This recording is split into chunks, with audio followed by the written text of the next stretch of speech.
Every story needs a villain. I mean, imagine Star Wars without Darth Vader. You get my point. The Christmas story is no exception. And the villain comes in the shape of Herod the Great. But this is no pantomime villain. This is a man so desperate to hold on to his power, so scared that a new king might be on the way, that he chooses to kill every child under 2 years old. Now, this might have been a different time, but we really shouldn't pretend when we read these words. This was a man with a dark heart. A man who chose to take out his own anger and his insecurity on the innocent and the vulnerable.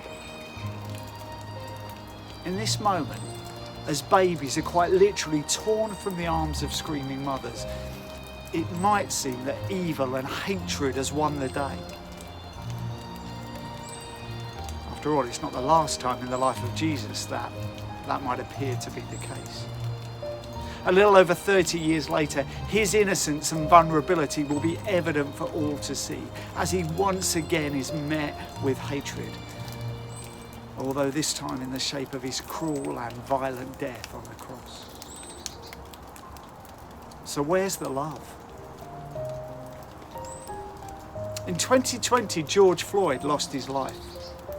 He was innocent, vulnerable, the victim of an oppressive and unjust system of racist oppression and hate. What followed was a period of anger and confusion, but increasingly, as the world came to terms with the injustice that had occurred and the role that so many of us played within it, subconsciously or not, love started to flow. Out of hatred came love. Now today, I'm not concerned as to your specific views on the Black Lives Matter movement, but I am concerned about what your views might be, about how you might feel, about what it means for us to love, and to love unconditionally. At the same time that Herod had chosen hate, God had already chosen an incredible gift of love in the shape of his son Jesus. His response to a hurting and broken world that often threw everything they had at him was not more tyranny and power, but love. And make no mistake, Jesus came to show that love to Herod just as much as he came to show it to you and me. So what's your response this Christmas?